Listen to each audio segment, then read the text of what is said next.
मैंने वो वाले भी कंटेंट क्रिएटर देखे हैं जो लोग ना जाके टायर पे दही डाल के चाट रहे हैं। पर अमर उजाला सर बचपन का प्यार है हमारा, बचपन का प्यार है। और उससे अगर जितना अच्छा आप पढ़ेंगे उतना बढ़िया आप लिखेंगे, उतना बढ़िया आप आगे बढ़ेंगे। और जब इंसान ये जान लेता है कि क्या उसके काम का है वो तो जरूरी, बट उसे इससे पहले ये जान लेना चाहिए कि क्या उसके काम का नहीं है। आप सीखने को क्या मिल रहा है, वल्गैरिटी वाली वीडियोस बना रहे, क्या सीखने को मिल रहा है? सर मुझे लगता है कि हमें सिखाया जाता है और हमें सीख लेना चाहिए कि हर चीज़ ना कुछ सीख देती है। सेम तरीके से सोशल मीडिया एक ऐसी चीज़ आ गई है कि आप इसे अगर ले रहे हैं, आप इसमें वो लीजिएगा जो आपको आगे बढ़ाने का काम करे, वो छोड़ दीजिएगा जो आपको काम ना करे। बचपन में इनके जितना पढ़ लिया होता तो शायद मैं इधर बैठा होता और ये इधर बैठे होते। रोहित वैद्वान साहब मेरे साथ हैं। मेरठ का आदमी निहायत शरीफ हो सकता है, ये इनसे मिलकर ही पता चला। और इस शराफत और इस मुस्कुराहट के साथ इतनी बटरिंग इसलिए कर ली क्योंकि ये जो सफलता के नुस्खे देते रहते हैं शायद हमको भी कभी दें। अमर उजाला पर बहुत बहुत स्वागत बात करने के लिए।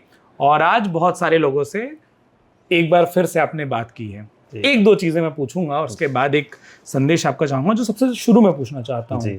और थोड़ी देर पहले हमने अमरीश भाई से बात की थी, कई सारे मैसेज वहां पर भी मिले थे। सोशल मीडिया सीखने के लिए कितनी बड़ी पावर है, और जब कोई सिखाता है तो उससे वापस ये चीज़ पूछनी चाहिए कि दो तरीके की मैगजीन आती थी। एक पढ़ने के लिए घर वाले खुद देते थे और दूसरी छुप छुप के लोग पढ़ते थे। क्या सोशल मीडिया भी वैसा ही है कि एक चीज़ जिससे आप बहुत कुछ पा सकते हैं और एक चीज़ जिससे आप बहुत कुछ खो सकते हैं? सर मुझे लगता है कि हमें सिखाया जाता है और हमें सीख लेना चाहिए कि हर चीज़ ना कुछ सीख देती है। जैसे आपके साथ में बैठा हूँ तो आपकी जो तहजीब, जिस तरीके से आपने लफ्ज़ों को जो बयां किया है, शायद वो मैं नहीं सीख पाया तो मैं सीख के जा रहा हूँ। तो ये मैं इसलिए सीख पाया क्योंकि आप मेरे पास एक सोशल प्लेटफॉर्म से मिले हैं। हम जब वहीं से शुरू करते हैं जहाँ से वक्त पुराना था, जब अमर उजाला अमर उजाला हमारे घर में आता था। सुबह एक न्यूज़पेपर वाला से यूँ फेंक के जाता था, उसमें से एक चीज़ निकलती थी रबड़ काली सी, वो भी काम की होती थी। और उसे कोई रखता था वो घर में किसी चीज़ में काम, बाकी जो पैसे नहीं मतलब जिनके घरों में नहीं, तो बच्चे की चुटियाँ बनाने में काम आता था। सेम तरीके से सोशल मीडिया एक ऐसी चीज़ आ गई है कि आप इसे अगर ले रहे हैं तो इसमें ना आपके दो पर्सपेक्टिव हैं। आप इसमें वो लीजिएगा जो आपको आगे बढ़ाने का काम करे, वो छोड़ दीजिएगा जो आपको काम ना करे। जैसे आप मान लीजिएगा, आप जब गेहूं कटता है तो गेहूं कटते टाइम 2 से 3 चीज़ें अलग अलग हो जाती हैं। एक आप देख, गेहूं अलग हो जाएगा, एक क्या हो जाएगा, भूसा अलग हो जाएगा, और कुछ खराब है जो बिल्कुल उड़ के क्या है चला जाएगा। तो सोशल मीडिया ऐसा है कि आपको बस थोड़ा सा उस पर ध्यान रखना है कि क्या आपके काम का है। और जब इंसान ये जान लेता है कि क्या उसके काम का है वो तो जरूरी, बट उसे इससे पहले ये जान लेना चाहिए कि क्या उसके काम का नहीं है। तो हम जैसे पढ़ाई में बच्चों को पढ़ाते हैं तो 4 ऑप्शन में जरूरी नहीं कि एक सही कौन सा है, आपको एलिमिनेट कितने करने हैं, 3 कौन से गलत है। बट सोशल मीडिया आपको अपडेट रखता है। जैसे अगर कोई मुझसे पूछे कि न्यूज़पेपर का आज के टाइम में, अगर अमर उजाला का न्यूज़पेपर और अमर उजाला का डिजिटल, दोनों में क्या डिफरेंस है, तो मैं बोलूँगा कि डिजिटल मुझे इंस्टेंट इन्फॉर्मेशन दे देता है, लेकिन अगर उनसे डेप्थ में पढ़ना है तो अगले दिन मैं सुबह से अखबार में पढ़ता हूँ। और बड़ी चीज़ें जो इंसान ना पढ़ता है वही अच्छा लिखता है। तो आपको अच्छा लिखने के लिए अच्छा क्या करना पड़ेगा, पढ़ना पड़ेगा। और पढ़ने के लिए अखबार से बढ़िया चीज़ कोई हो ही नहीं सकती। वो चीज़, अब आप मान लीजिए किताब खरीदेंगे, आप उसे अगर 10 बार भी पढ़ेंगे रहेंगे तो सेम ही, लेकिन आप एक न्यूज़पेपर पढ़िएगा, वो 10 दिन पढ़ेंगे तो 10 दिन आपको क्या मिलेगा, अलग मिलेगा। तो मुझे लगता है इस देश में अगर हर टीचर इतने प्यार से पढ़ाने लग जाए तो मुझे लगता है कि बहुत सारे मजे आ जाएंगे। एक सवाल और पूछना चाहता हूँ, जैसे आपने कहा पर ये जो डिजिटल क्लासरूम होती है, ये जो हम लोग कम्युनिकेशन की थ्योरी में एक शब्द पढ़ते थे, और सोशल मीडिया कई बार लगता है कि वो वन वे कम्युनिकेशन है। ठीक है, क्योंकि जो 2 वे हैं वो बराबर के नहीं है। कोई कमेंट लिख रहा है लेकिन जो बता रहा है वो लाइव बता रहा है। तो जो 2 वे हैं वो अलग अलग हैं। क्या ये गैप क्रिएट करता है, या आपको लगता है कि इसके सॉल्यूशन अवेलेबल हैं, शायद उस तरीके से आए नहीं है या आने चाहिए? सर आपने जो बताया ना, एक 1 वे होता है, एक 2 वे होता है। हम है ना इसी चीज़ को हम एक इंटरपर्सनल लेते हैं, एक इंटरपर्सनल लेते हैं। तो वो जो एक वो पार्ट है 1 वे वाला है, तो 1 वे अच्छी बात है कि आप सुनिएगा, और 2 वे वाली बात है कि आप उस पर जिक्र करिएगा, बात करिएगा। डिजिटल में क्या होता है, आपको अगर उस, जैसे आपने मुझसे सवाल पूछा और मैंने आपको जवाब दे दिया, एक तो ये तरीका है। एक सवाल ये है कि कहीं से आपने बाहर से भी सवाल देखा होगा तो उसका आप जवाब देने के लिए उस पर वीडियो बनाते हैं, कुछ करते हैं।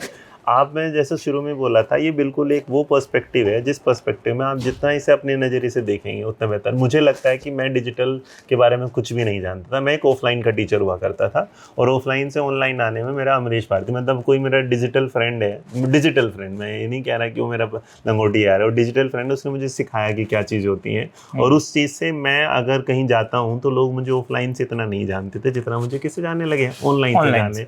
तो मुझे लगता है कि वो एक इनडायरेक्टली मेरा मेरा टू वे कम्युनिकेशन हुआ है। जिन लोगों को मैं नहीं जानता था मैं उनके पास पहुंचा हूँ, उन्होंने मुझसे जाना, उनसे मैंने बात कर पाया। तो मुझे लगता है कि कुछ दिख नहीं रहा वो टू वे, बट वो टू वे ही है। आप जब भी जहाँ पर भी जाएंगे आपको कोई ना कोई पहचान लेगा। इसका मतलब आपने अपनी बात उस तक पहुँचाई थी और वो आपका इंतजार कर रहा था कि जिस दिन आप उससे मिलेंगे वो आपसे बात करें। तो ये कुछ ऐसा होगा। बट मुझे लगता है ये वन वे और टू वे वाला कॉन्सेप्ट सिर्फ आए कि डिक्टेटरशिप वाली बात है कि आपने बोल दिया, नहीं सुनना तो बात अलग है।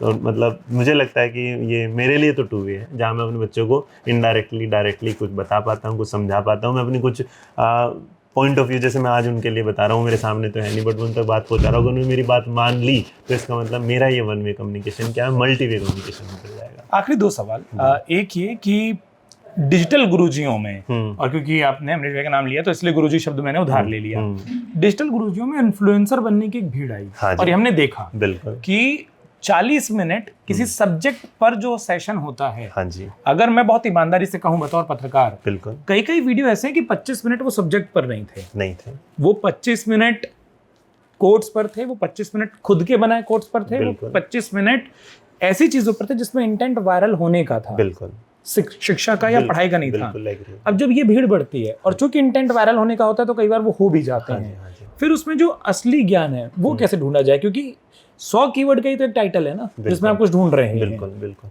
सर, ऐसा होता है। मुझे लगता है कि जब ना कोई नूर की पहचान कर ही लेता है, जो करना होता है जिससे होगा।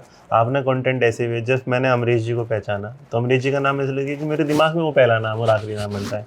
इसके अलावा मैंने वो वाले भी कंटेंट क्रिएटर देखे हैं जो लोग ना जाके टायर पे दही डाल के चाट रहे हैं। तो इसका मतलब उनसे क्या सीखने को मिल रहा है, आप सीखने को क्या मिल रहा है, वल्गैरिटी वाली वीडियोस बना रहे, क्या सीखने को मिल रहा है।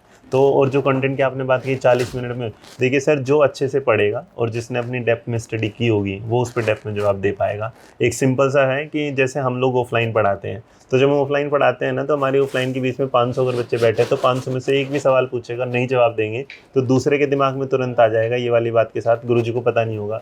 तो हम पहले से ना तैयार होके जाते हैं, हम उनके लिए पढ़ के जाते हैं। ऑनलाइन में क्या होता है कि आप चले गए सामने, अगर सवाल आपको नहीं भी आता तो आपने रीड ही नहीं किया, छोड़ दिया था। आपने भी कई बार अपनी पत्रकारिता में देखा, किसी से आपने सवाल पूछा, उसने किसी ने आपको बहुत बेहतर जवाब दिया होगा, किसी ने सवाल गया तो घुमा दिया होगा, या उसने उसका जवाब नहीं दिया होगा। तो जिसे ज्ञान नहीं होगा वो जवाब भी नहीं देगा, और जिसे ज्ञान होगा वो आपको पूरा जवाब देगा। एक आखिरी सवाल जो मैं यहाँ पर करना चाहता हूँ, जो आखिरी बात मैं करना चाहता हूँ वो ये, अमर उजाला के प्लेटफॉर्म पर आपको तमाम लोग देख रहे हैं जी। और आपने शुरू में कहा था, हमारे भी प्रोफेसर साहब बहुत अच्छी बात बोलते थे कि पढ़ना पढ़ने से ही आता है। पढ़ने से आता तो जो लोग अमर उजाला या अखबार को पढ़ते हैं, हाँ जी, और आजकल एक टेंडेंसी पढ़ने की कम होती भी दिखती है, बिल्कुल, उन तमाम व्यूअर, क्योंकि वो डिजिटल भी देख रहे हैं, और पाठक जो रबर में बंधा अगले दिन का अखबार पा रहे हैं, उन दोनों के लिए आपका मैसेज क्या है? मेरे को लगता है सर, अखबार जो पढ़ता है ना, पढ़ने से ना जो टेक्स्ट मैसेज जो होता है ना आपका, आप मैसेजेस में जो दे रहे हैं तो आप ऑटो करेक्ट कर दे रहे हैं। इसलिए आजकल आपने देखा लोगों की वोकैबुलरी बड़ी खराब है लोगों को लिखने की। लेकिन अगर आप अखबार पढ़ते हैं तो उसमें आपका ना जो माइंड तो जा ही रहा, लेकिन आप जो आईज उसमें जो देख रहे हैं उससे ना जो शब्द आपके दिमाग में छप रहे हैं, तो उसमें आपकी लेखनी में सुधार होता है, आपकी मात्राओं में सुधार होता है, आप किसी को लिखते हैं तो वो सुधार होता है, सारी चीज़ें। तो मुझे लगता है अखबार बहुत बड़ा, और अमर उजाला सर बचपन का प्यार है हमारा, बचपन का प्यार है। और उससे अखबार जितना अच्छा आप पढ़ेंगे उतना बढ़िया आप लिखेंगे, उतना बढ़िया आप आगे बढ़ेंगे। बहुत पढ़ते रहना चाहिए। बहुत शुक्रिया अपना वक्त देने के लिए, थैंक यू, बहुत बहुत धन्यवाद। Thank you so much. अगर आप ये वीडियो YouTube पर देख रहे हैं तो हमारे चैनल को सब्सक्राइब करें और बेल आइकन को दबाना ना भूलें। अगर आप Facebook पर ये वीडियो देख रहे हैं तो हमारे पेज को लाइक करें।